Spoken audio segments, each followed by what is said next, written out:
So we have a circuit here. The source of 15 volts. The resistance 1, which is 24 ohms. Resistance 2, 59 ohms. Resistance 3, 5 ohms. Resistance 4, 98 ohms. And resistance 5, 10 ohms. We have to find the currents in each one segment. So we have current 1, current 2, current 3. In order to solve for the currents, you have to dissect each segment.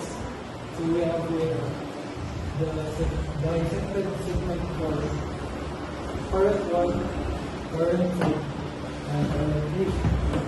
So let's start with the current 1. The formula is V1 minus R1 times I1 minus I2 minus R2 times I1 minus I2 is equals to 0. So we just have to substitute the values. So 15 volts minus 24 ohms times current 1 minus current 3 minus 59 ohms times current 1 minus current 2 is equals to 0. And then we simplify to 15 volts minus 24 ohms current 1 plus 24 ohms power 3 minus 59 I1 plus 59 I2 is equals to 0. So we have to simplify it again.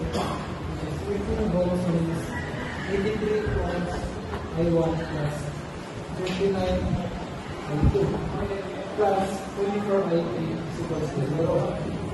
So we have to combine like terms. So we have 83 ohms I1 minus 59 ohms I2 minus 24 ohms I3 is equals to 15 volts.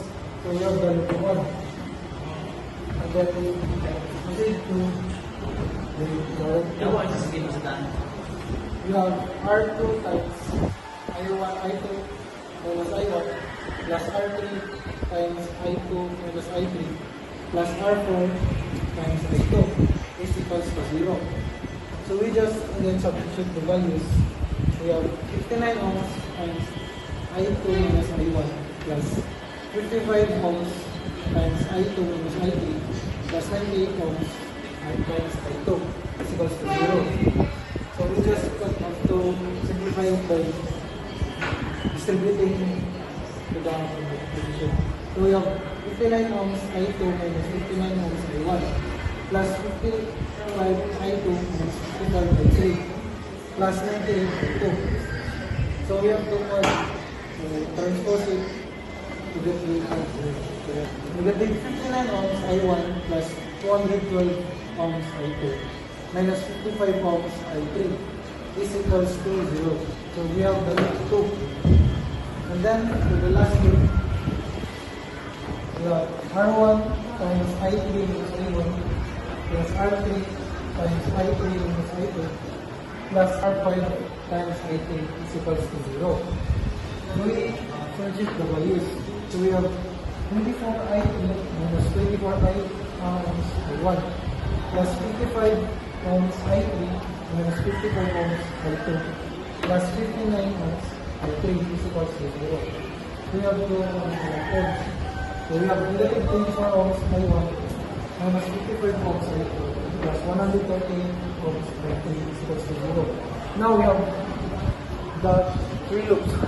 Loop 1, loop 4, loop 3. In order to get the data, we have to use matrix in the calculators.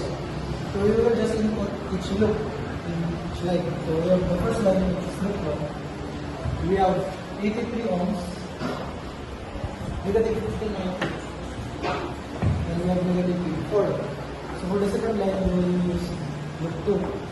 We have the negative 59, 212, and negative 55.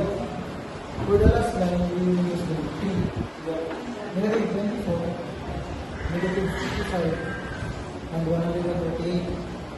In order to calculate this, we have to use our calculator and input it in the matrix. So we will get 1,418,988 3.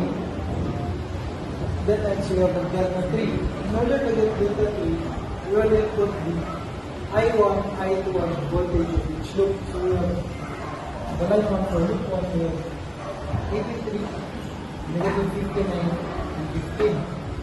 In loop 2, we have 59, negative 59, 212, and since we don't have a voltage yet, we use 0. In the loop 3, we have negative 24, negative 55, since we don't have a voltage, we use 0. To calculate this, you use matrix in your calculator. It will show 184,195. In order to get the I3, you will use the solution formula of delta 3 over delta. So we just substitute the values.